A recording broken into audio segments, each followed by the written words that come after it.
5. So, welcome to this video for CPR for paediatric and children. So, let's get the definition sorted straight away. A baby, you should be able to carry in your arms. So, when we do CPR on a child, on a baby, you should be able to carry. When we talk about a child, we're going to go, you're too big for my arms, however, you're not fully yet an adult. So, it's your judgment call, because again, some teenagers are taller and have the body frames as adults, so it's your call. So a child, roughly up to the age of 10, you're going to consider the child sequence. But again, just thinking about the size of the child. Now, ultimately, exactly the same protocols as an adult around our primary survey. So, am I or the child in danger? Look around. Response, Jimmy, can you hear me? Can you open your eyes? Help! Can you get an AD? Help! Okay. Now we're going to go breathing. 10, 9, 8, 7, 6, 5, 4, 3, 2, 1. So the casualty is not breathing. Now where this differs to the adult, we're now going to do 5 breaths before we call an ambulance or before we start our CPR. So head back. 1.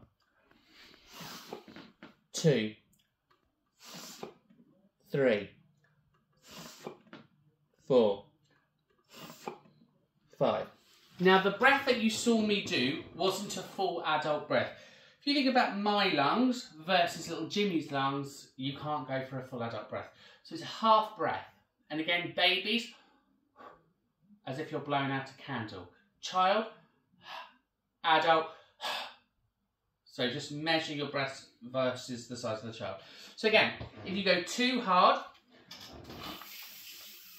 you can see you overinflate. So again, if you blow too hard, you're going to get the stomach contents coming back to you. You're not going to want that. So just think about the breath from there. So again, head back, pinch nose, a nice seal and a nice breath. So 5 effective breaths. Once we've done our 5 breaths, we're now going to do CPR. So again, we're going to get the bare chest going. And instead of 2 hands, you're going to do 1 hand. So tuck 1 hand behind your back or go down and just push roughly 5 centimetres. 4,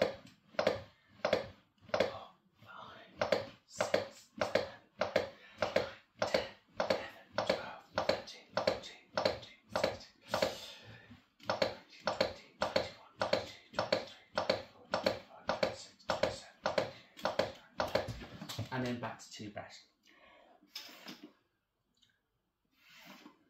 Good. And then back to your chest compressions. Now, eventually, hopefully, somebody will bring the AED machine along. So what we're going to do is we're going to turn it on and we're going to follow the instructions. Adult patient. Press pads firmly on skin. So, Child patient. Apply pads to child's back and chest as shown in the pictures. so you can see here, it's 1 on the Apply front pads to child's and 1 on the back. and So that's chest as shown central in the chest pictures. here. Press And then pads on the firmly back, on skin. in between the Apply scapula, pads so as the to shoulder child's blades back come and in, chest as you're shown in the aiming pictures. for the centre. Press pads firmly on skin. And again, we're just going to get rid of Do not touch the patient. Analyzing heart rhythm. So stand back, everyone, stand back. Do not touch the patient. Analyzing heart rhythm. Shock advised. Do not touch the patient. Everyone clear. Press the flashing shock button. Shock delivered.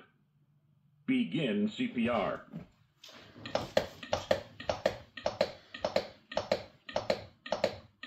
10.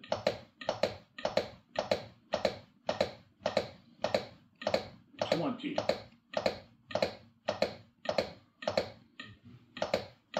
30. Give 2 breath.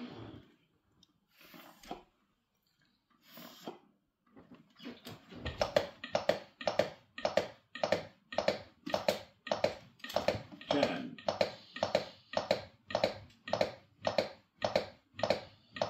20.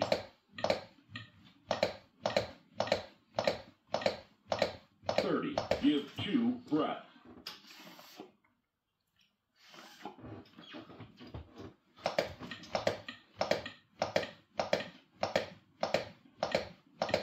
10,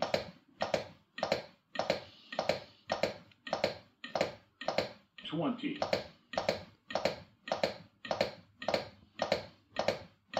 30. Give 2 breath.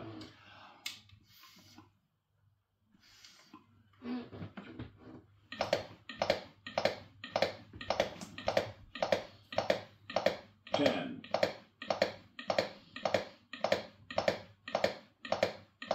20,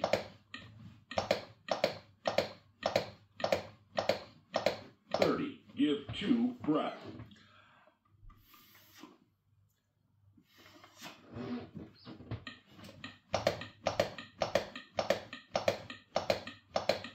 10,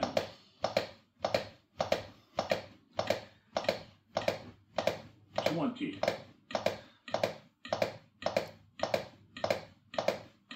30. Give 2 breath.